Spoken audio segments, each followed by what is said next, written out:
Welcome to the Locked On Titans podcast. I am your host, Tyler Rowland. Titans fans, it is a Tuesday edition of the Locked On Titans podcast, and that means it is time to go over Monday's roster news. That includes three big COVID activations. It also includes an update on Derrick Henry's return directly from head coach Mike Vrabel, but that's not it. We are also going to talk about what my biggest takeaway was from the Titans game on Sunday that I think will have an impact on the Titans Super Bowl chances. And finally, we will cap off the show with a Rollins rant, a ton of national criticism for the Titans being the number one seed, especially from the analytics community. I'm going to explain why it's time to put the calculators down and actually watch football. All of that on a Tuesday edition of the Locked On Titans podcast. Let's get it!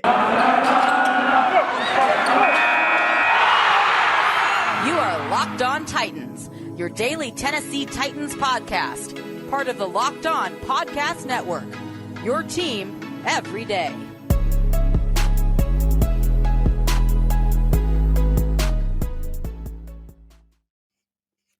Boys, when the beat is banging, you know it's time for the Locked On Titans podcast. Very excited to dive into today's show. I bring great news, ladies and gentlemen. Before we get into all that great news, do want to thank you again for making the Locked On Titans podcast your first listen every day. If this is your first ever listen to the Locked On Titans podcast, make sure that you never miss any of the daily, Monday through Friday, year-round content I will be putting out by subscribing to the Locked On Titans podcast on whatever platform you do stream, subscribing to the Locked On Titans YouTube channel. Make sure you not only subscribe, but you smash that notification bell so you know when all of my content goes live. If you're watching on YouTube right now, throw the boy a thumbs up for the Tennessee Titans winning the AFC South. Also, you got to check me out on Twitter at Tic Tac Titans, especially today, Tuesday, for my Tic Tac Tuesday film thread, breaking down the entire game on offense and defense.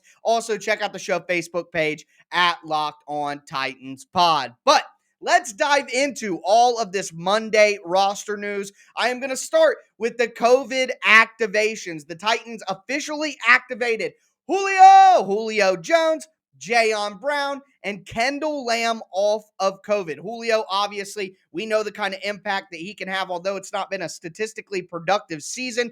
The attention that he garners helps out A.J. Brown and everybody else on the Titans offense. Jayon Brown with Rashaan Evans back in Struggleville all of a sudden. Having Jayon Brown to play on third down so that you can play David Long with Cunningham on first and second down. That's a big help. And then Kendall Lamb is going to be a much bigger help than maybe some people are realizing, with Michael Pruitt fracturing his ankle in Sunday's game in a gruesome injury that yesterday, just with all the positivity, didn't feel like rehashing there. But of course, all of my thoughts, all of everybody's thoughts, of course, are with Michael as he tries to recover from, again, a gruesome injury. But with his loss, I think that the Titans aren't going to try to go out and get some other tight end. I think that the void could be filled by Kendall Lamb playing some tight end, Corey Levin playing some tight end, Aaron Brewer playing some tight end for the Titans in their heavy sets. You could also use Corey Blossengame as a pseudo tight end as well. So I think because of system familiarity and the time and how late we are into the season, the Titans route may be just filling that third tight end role with an offensive lineman who's mobile like Lamb, or with a fullback like Corey. Torrey Carter is eligible to come off IR this week as well. That wasn't announced on Monday, so we'll wait for that. But Kendall Lamb could be a big activation. Breon Body Calhoun, the defensive back that's been with the team for most of the season on the practice squad, was activated off COVID and back onto the practice squad. Michael Pruitt, of course, as I mentioned before, will go to IR. So those are the roster moves. But we got an update that wasn't a roster move, but it kind of gave us a hint that a roster move could be coming down the pike, and that is about the return of Derrick Henry. So all of the national media reports started coming in since Tuesday of last week into the weekend. Derrick Henry's return is right around the corner. The Titans are hoping to have him back for the playoffs? Well, we got a report from Ian Rappaport of NFL Network, where he basically said that the Titans are expected to activate Derrick Henry's 21-day practice window off IR later this week. And then Mike Vrabel kind of hinted at that as well. Here's the exact quote from Mike Vrabel in his Monday press conference talking about the return of Derrick Henry. Quote, "We've discussed it. We'll see where it goes. Probably make a decision mid-week." These announcements usually come on Wednesday because that's the first day that the Titans will practice. So I do expect Derrick Henry to be activated, not immediately to the 53-man roster, but when you come off IR, there's a 21-day practice window where you don't count against the roster, but you can practice with the team. I think that's the route the Titans will go because they should not play him in this game against Houston. That is what I am ultimately coming down with. That is my official opinion on Derrick Henry. There is no reason whatsoever to put Derrick Henry out there against the Houston Texans in a game that the Titans absolutely should win without him. If you're going to risk Derrick Henry's health, you don't do it in a game against the Texans in the last week of the season. I know the number one seed is on the line, but the Titans have a playoff berth clinched. They have their division clinched. They have a home playoff game clinched. You do not put Derrick Henry out there on his broken foot for the first time, well, obviously repaired, in a game against the Texans that you should win anyways. Save that man for the playoffs. Get the bye. Plus, all of the data suggests that when you're talking about a Jones fracture, if you bring a guy back before 10 weeks, which would be 9 weeks for Derrick Henry since surgery, if you bring a guy back before 10 weeks, their production goes down around 25%. If you bring a guy back from a Jones fracture after 10 weeks, his production typically increases by 10%. The 10-week time frame is what you have to get past, and Derrick Henry's not going to be past 10 weeks since surgery until after this game against the Texans. So he's after 10 weeks. The Titans get a bye, let's say, in the perfect scenario. He can practice fully and hard and get that contact in practice, and then he'll be ready for the Titans' first playoff game. I do not believe that you bring him back to knock off rust in a game against the Houston Texans. If Henry were to get hurt in that game, if Henry gets hurt in the playoffs and re-injures or whatever, hey, it's the playoffs. You brought him back. He wanted to come back. The timeline made sense. You take that risk. You do not take the risk of bringing him back in a Week 18 game when the playoffs are clinched against the Houston Texans. You just don't do it. So that is my thoughts on Derrick Henry. That is Monday's roster moves that you need to know. Now, we are going to get into my biggest takeaway, my biggest positive takeaway, at least, from the Titans' win over the Miami Dolphins, and the takeaway that I think will have the biggest long-term impact in terms of the Tennessee Titans winning the Super Bowl. Before we get into that, though, do want to tell you guys about Get Upside. It's a free app that any Titans fan who buys gas has to know about. My listeners right now are making up to 25 cents for every gallon of gas every time they fill up with the free Get Upside app. Like I said, it's a free app. You just download it in the App Store or on Google Play.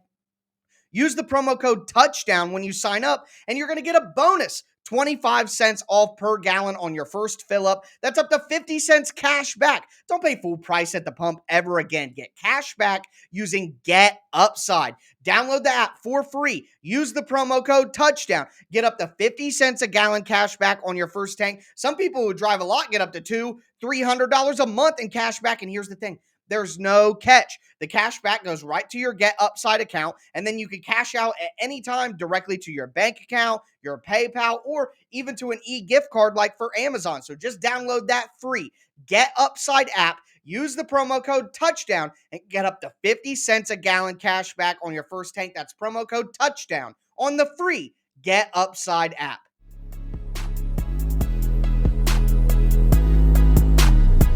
Titans fans, let's continue this Tuesday edition of the Locked On Titans podcast.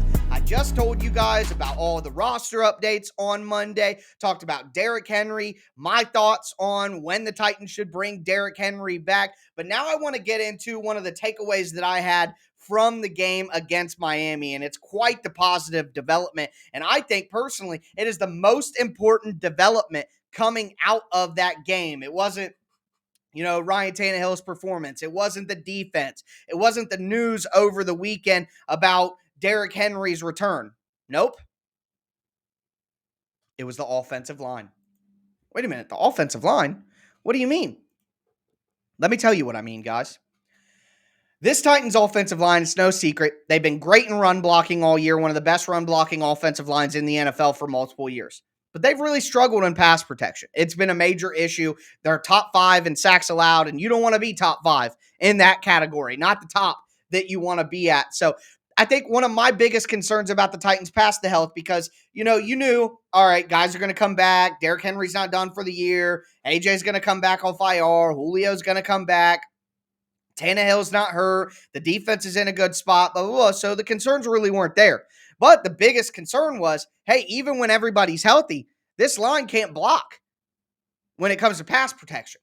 This line can't protect Tannehill. So how can the passing offense operate at all if the offensive line is going to be one of the worst pass protecting offensive lines in the NFL? Well, that could potentially have turned a corner. So let's talk about what the offensive line did on Sunday. So number one, going to go over my weekly pressure report that I do on Twitter at TicTacTitans.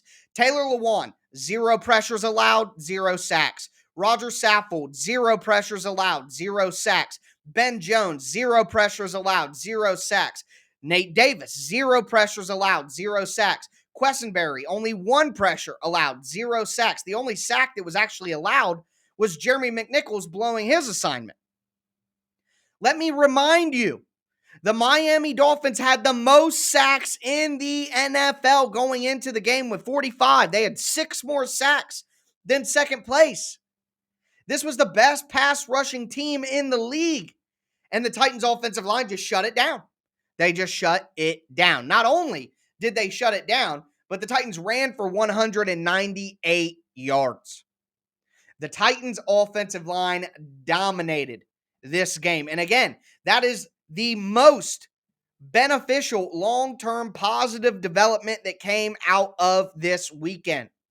The Titans offensive line had their best pass blocking rating per Pro Football Focus of the year, any game of the year, with a 74.3.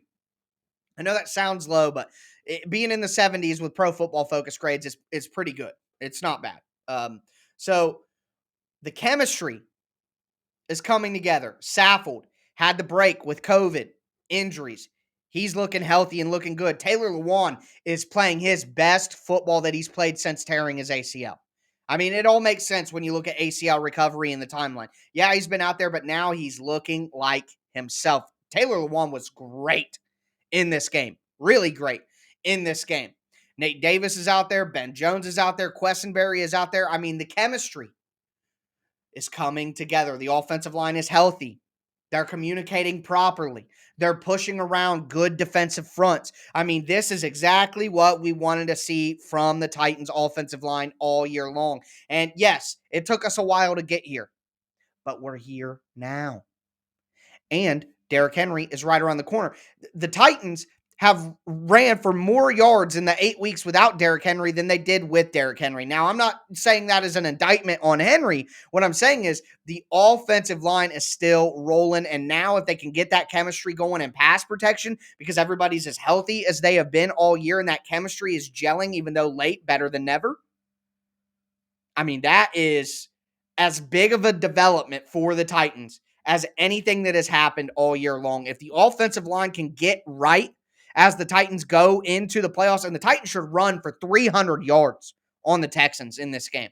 So if the Titans offensive line gets right here, their chemistry gets going as it looks like it is, then the Titans get Julio Jones back, then the Titans get Derrick Henry back, and they get a bye before the playoff game to play at home with Vrabel's extra preparation, the chemistry, the health. Boom!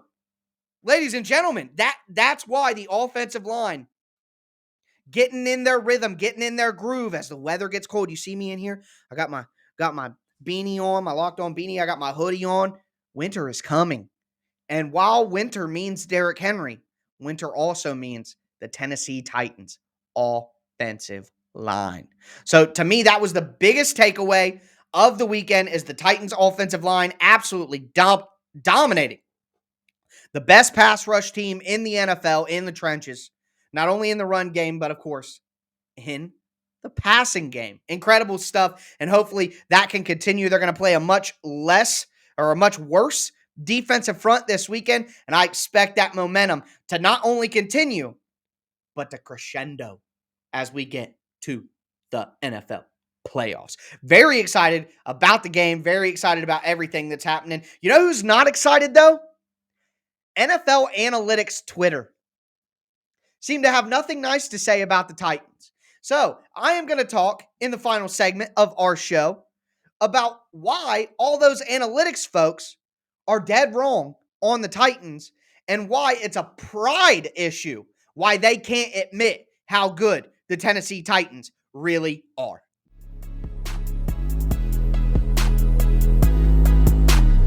Titans fans, let's continue this Tuesday edition of the Locked On Titans podcast with a little bit of a Rollins rant. So the Titans had a big win on Sunday over the Miami Dolphins. They did what all of the national media wants them to do and absolutely dominate a team that they're better than. They've moved up to the number 1 seed in the AFC, but seen a lot of skepticism about the Titans, which is nothing new, but there's a lot of skepticism coming from one community in particular, and it's the analytics community. People at ESPN, people at Football Outsiders, people at Pro Football Focus, who just seem to be using the models that they create themselves to justify their own opinions about the Tennessee Titans. So I kind of just want to dive in here to how I see this. And number one, what I want to say up front is these guys do great work. I mean, incredibly intelligent people putting together incredible models,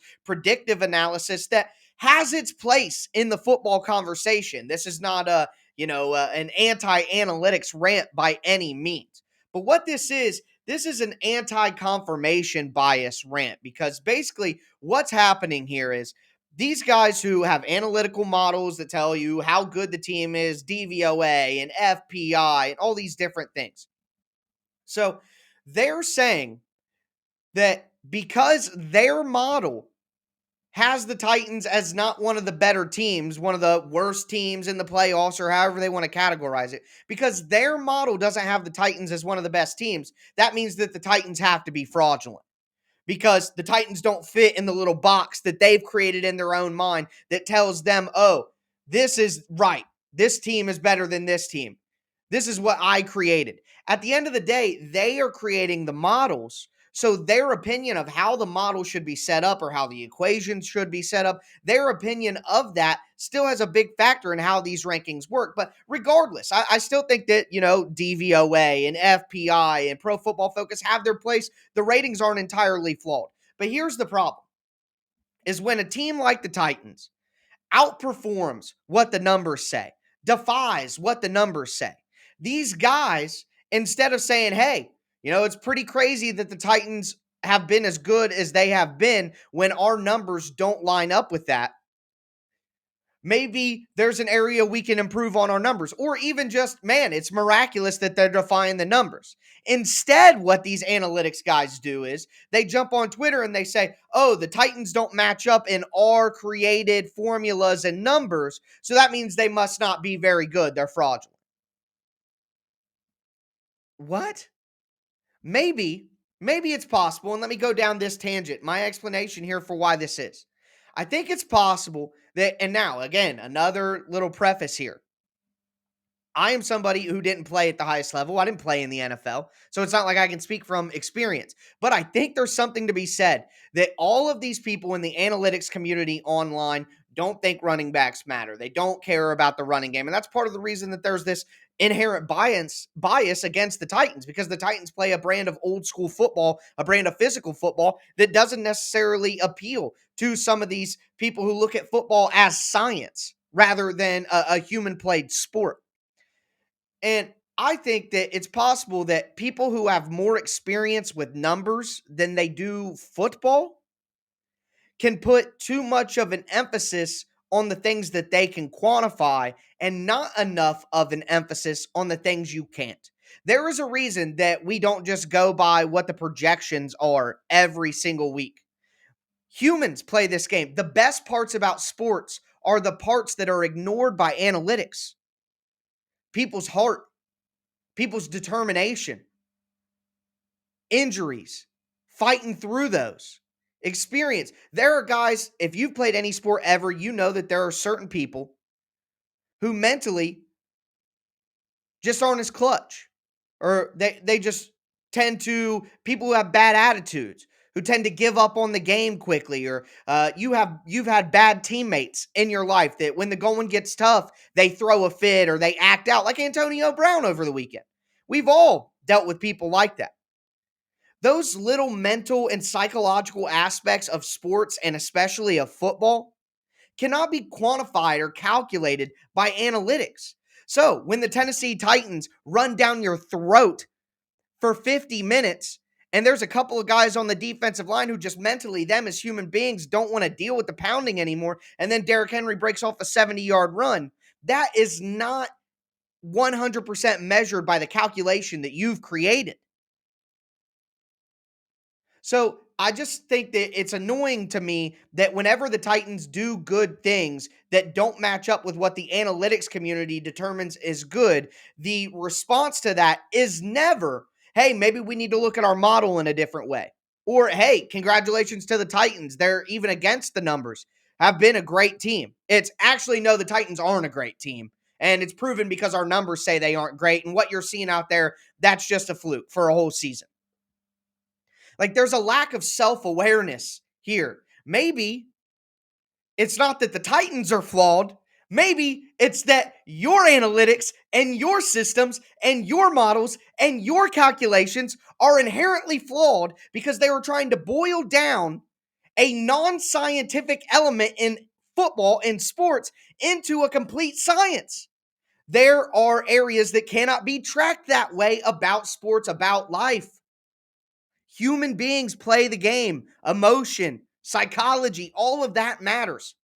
And that's why all these football coaches, even though all the analytics people scream that running the ball doesn't matter, all of these coaches, including an analytically forward coach like Brandon Staley of the Chargers, even said running the ball matters because of the physical toll that it takes on the team. It allows your offensive linemen to not be going backwards. It allows them to press forwards. Even on the defensive side, having a physical defensive line that hits you. Like the difference between having a John Lynch as a safety and then having like Michael Griffin for the Titans, who was a great rangy safety, but he was never known as like this heavy hitter. The difference between Earl Thomas and Cam Chancellor, you know what I mean. This isn't crazy. The point is here is that there is a physical, mental, and psychological element to football that cannot be properly measured by calculations and equations and the analytics. And the response from that part of the football community, instead of maybe trying to do some self-evaluation, instead of some self-scouting, or even, you don't even have to say that, you need to look at your model. Just say, hey, Titans broke the model this year. They're a good team. The response is always, oh, no, the Titans aren't as good as you think they are because they don't fit in the little box that we've created that determines who's good and who's bad. And normally, it seems like it's the type of people who are going to underestimate the physical and psychological and mental aspects of the game because those are elements of the game that they never excelled at. I could say that's something for me. I never just was the most talented guy out there who's just going to bully the guy against me, and I'm going to bully him so much that eventually it's going to break their will a little bit. And that's going to be a determining factor in the game. I had to work around the margins, and I'm not using my playing experience as any sort of credibility. I'm just saying, I'm trying to say it because anybody who's played sports understands these sort of things. There is a bully mentality to sports at certain times that does affect the game. And I don't think that can be properly quantified or calculated by the formulas that these guys are using. And maybe they haven't experienced enough of that themselves to give that part of the game enough credence and enough credit. And therefore, they undervalue it. Therefore, they think the scientific part of it, which they can measure, is the much more important part. And the other things about the game, which I'm talking about, they're kind of fluky. They're unimaginable. Well, guess what? These coaches in the NFL, these people who have been in the NFL and played the game at the highest level, they understand how much of a toll those things take on a game, good or bad. So I guess my frustration here ultimately comes down with the people who are critical of the Titans because they don't fit their numbers only look at it from the sense of, oh, well, if they don't fit my numbers, then this team isn't worthy. And I'm sorry. That's just not the way that football is ever going to be played. It's not the way it's ever going to work. And we're never going to solely rely on the science and the numbers because football is played by human beings, not robots. So, nerds, put the calculators down. Watch the Tennessee Titans punch some teams in the mouth all their way to the top of the AFC. So that's going to do it for my Rollins rant. Again, these guys do great work. I'm not trying to be hateful or anything like that. It just seems like every time the Titans break their models or don't line up in the box that they want, they don't give the Titans credit. They just say they're a fluke because they don't match the models that we created to confirm our own opinions about what's important in football. So anyways, that's all I got to say about that. The Titans will continue breaking the mold. I hope you guys enjoyed this Tuesday episode. Make sure you subscribe on whatever platform you do stream. I'm going to be back with you guys tomorrow for Rewatch Wednesday, diving into the tape of the Titans' victory over the Miami Dolphins. That's going to do it for me today, folks. As always, I am your host, Tyler Rowland, and this was Locked On Titans.